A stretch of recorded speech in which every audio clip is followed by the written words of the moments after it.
My mother used to always say, like, you know, I wanted to be a social worker at first. And, well, it makes the same difference. I kind of got here. But she was like, you going to want to bring every kid home. Like, you can't be a social worker because you got to know, like, you know, when you said, I believe the children are the future. So I'm trying to take all of the future kids home, trying to make sure they have one. You hear me? And so a lot of the systems is created the way that they are for a reason. And it's not always at our benefit. Yeah. And so. But it is at our sacrifice. It's at our sacrifice. So, you know, I've been pushed down to the ground a few times. You know, I've had to keep going. Just keep going. I've had to take care of myself. Yeah. I've had to walk away sometimes, you know, and that's how I've been able to still be here. Yeah. Okay. I had to touch on that because I remember you said I could feel the layers in your shoulders and how you hold yourself as you tell this story. Yeah. And it's like I don't want to drag you back in there, but it's like on Mental Health Monday, it is literally about your human experience, not just the job. So the job is what the community benefits from. But your human experience is, I had to let this go because it was getting too heavy. Yeah, absolutely. Yeah. So, for anyone who would be looking to either get into that work or walk a similar path, what would your advice be to them going into this work? Because it is about people at the end of the day. It is.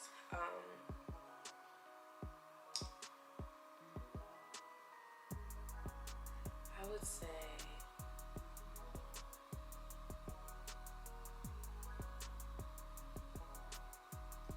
create your own.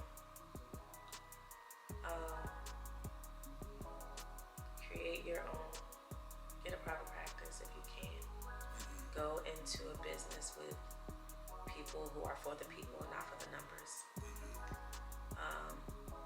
Who truly care. Be gentle with yourself. Self-care, mental health.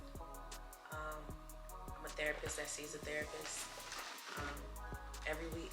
Shout out to Dr. M.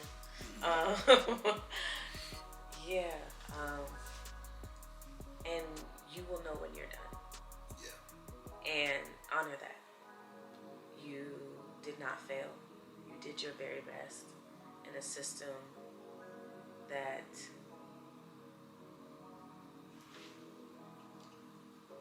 puts band-aids on mental health. So, be gentle to yourself along the way. Leave it at work if you can. Yeah. And if you take it home.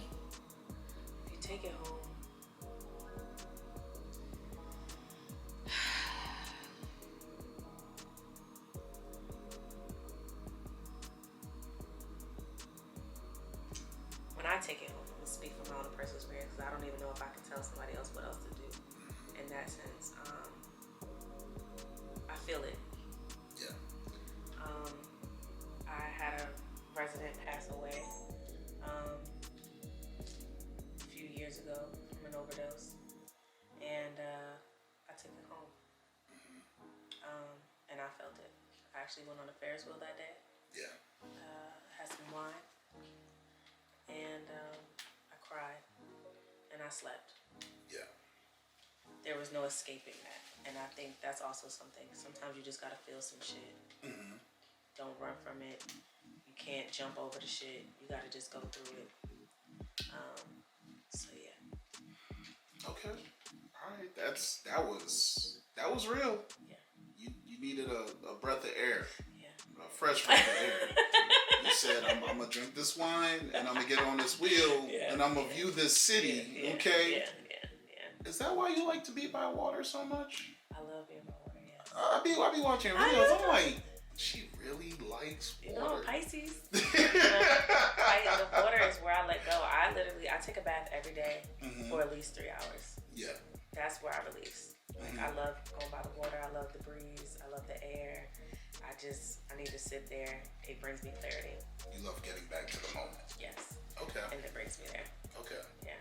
So, in a lot of the videos that you've done that I've watched, because I enjoy all the videos that you've done, I noticed that there is a ceremony of openness for all the setups that you do.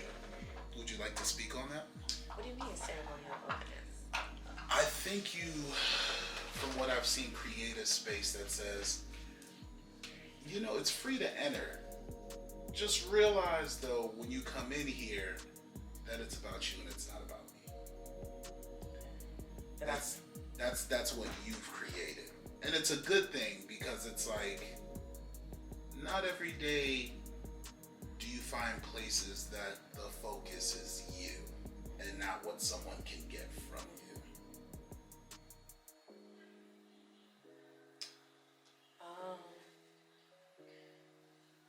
I think that I spent a lot of time feeling like I was going into spaces that I did not belong. Okay. That were supposed to be created for me, but In the language it said it was created for you. yes, But right? then when you got there, It was not for me. Yeah. It was a lot of ego. Mm-hmm. And yeah, I wanted to make sure that my space was a reflection for someone else, and what they needed. Mm-hmm. You know, I feel like I do a good job at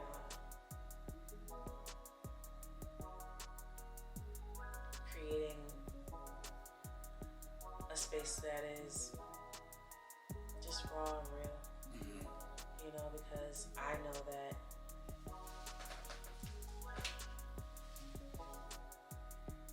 I know what I would want.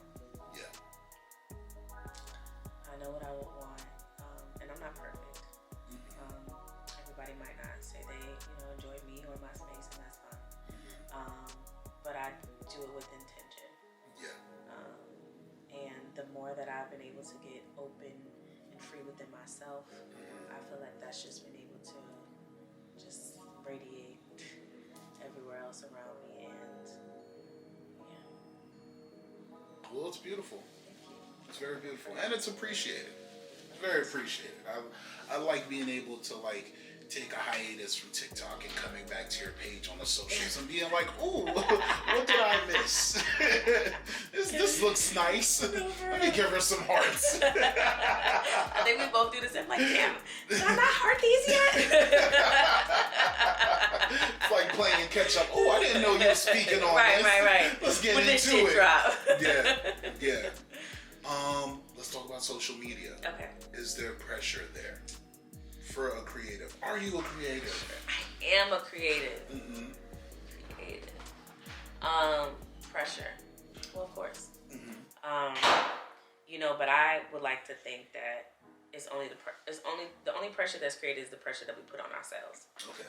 And that is within whatever it is that you take from social media, because it's a lot. Mm-hmm. It's a lot of. For a minute, I had to step away from it because I felt like I was turning into a machine, and I was like, "That's not what creating is for me." Yeah. Like, creating for me was just from an idea to the paper to the whatever, and boom, it's a creation, something that the world has never